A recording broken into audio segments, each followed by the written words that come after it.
Andrew with CPR Instructor Affiliates, powered by Prime Medical Training. Today we're going to talk about how to find and hire and retain good quality instructors. Now, I tell everybody, you should be hiring an instructor almost from day one. Even if you don't have a client, that's okay.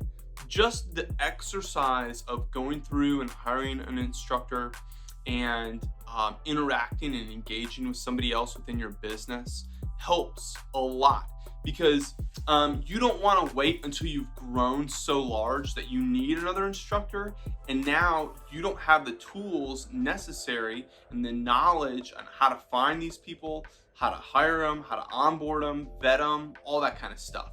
And so it's better to do it early on and get some practice doing this. And even if you don't have a ton of classes, give them one class a month, just so that you can figure out a lot of the logistics, like how are you going to do invoicing, how are you going to pay, and then you also get a second set of eyes. And when you're doing your business on your own, you do what works for you. But when you bring other people in, what works for you may not work for them. Simple things like how do they get into the building, or how are they going to access equipment, and how long can they have equipment for when they're going off to teach a class for you.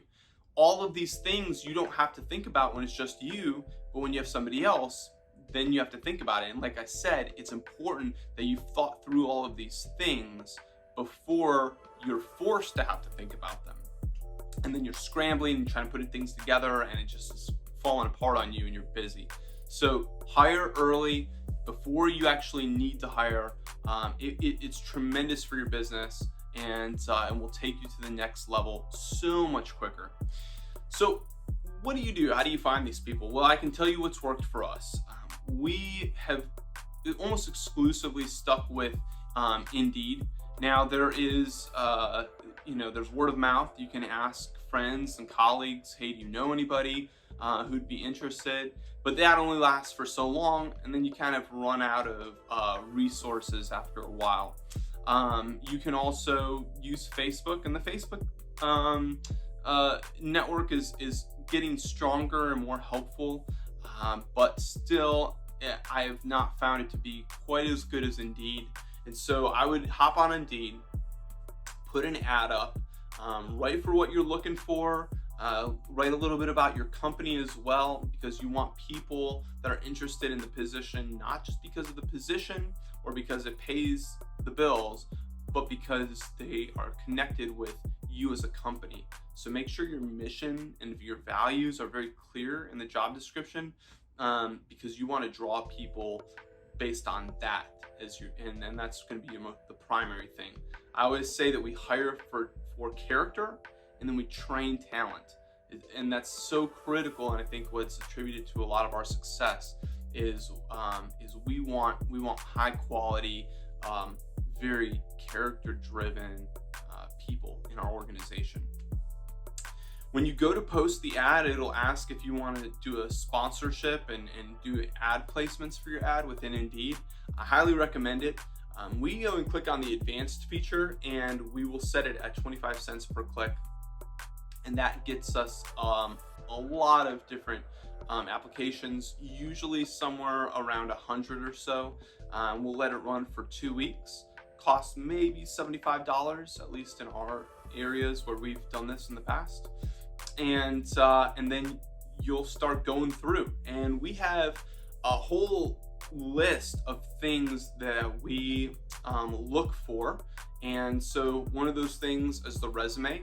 One, they have to have a resume. If there's no resume, then we're not hiring them. We want people of a certain caliber and that certain caliber has at a minimum a professional looking resume.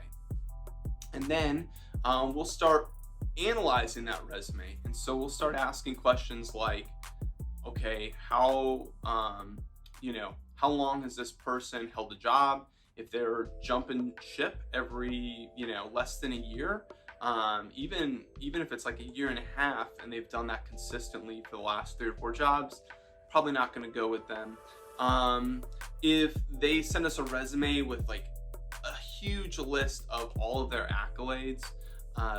We probably aren't going to go for them either for two reasons. One is there's a real concern and an issue with a lot of people wanting to become a CPR instructor just as another feather in their cap. They have all these certifications. They're just junkies for having a huge resume and a huge amount of experience. But as soon as they get that feather in their hat and they become an instructor, they quickly move on to the next thing.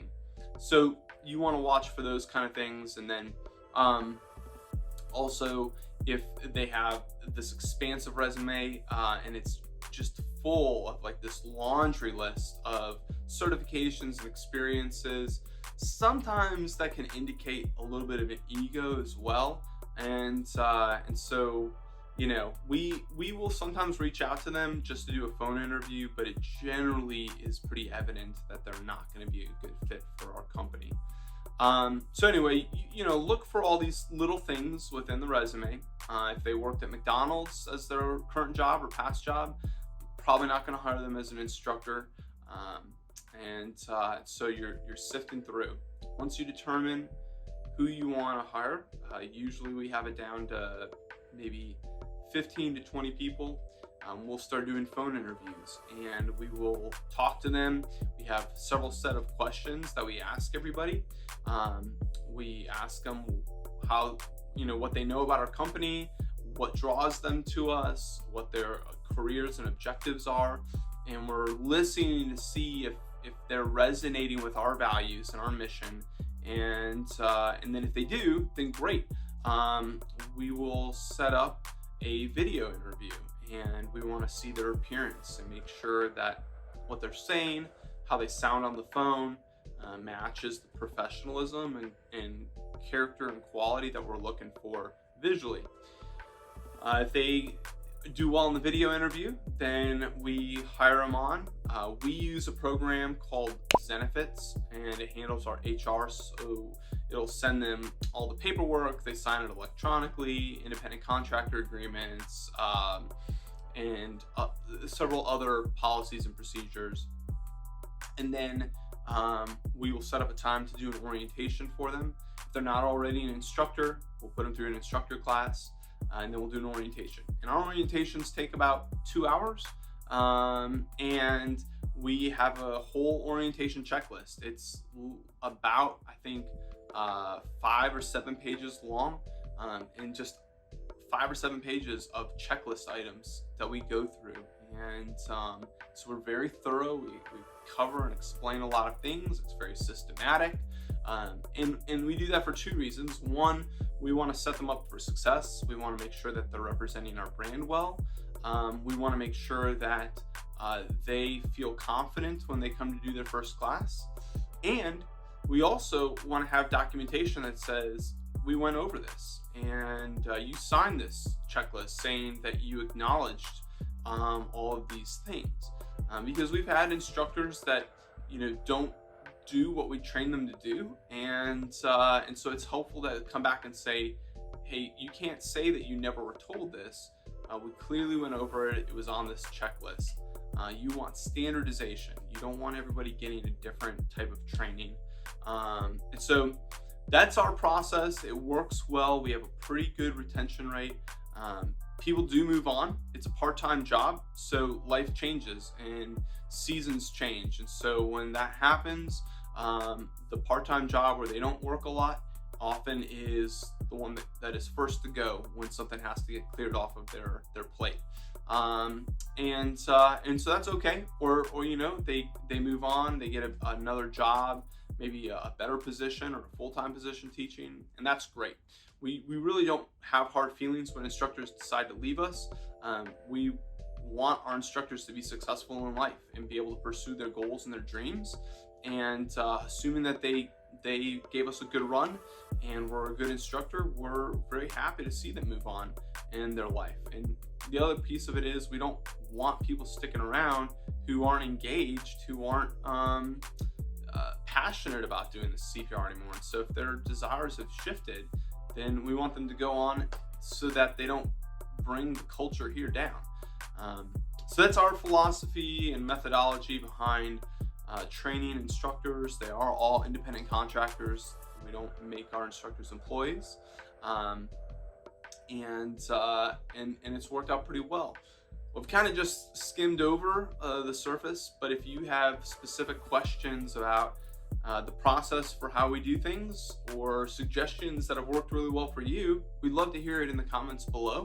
We'd also appreciate you subscribing to us and following us for more tips and on how to run and grow a successful CPR company. And you can find us on YouTube if you're not already here, and subscribe to us there. This is Andrew with CPR Instructor Affiliates. We'll see you next time.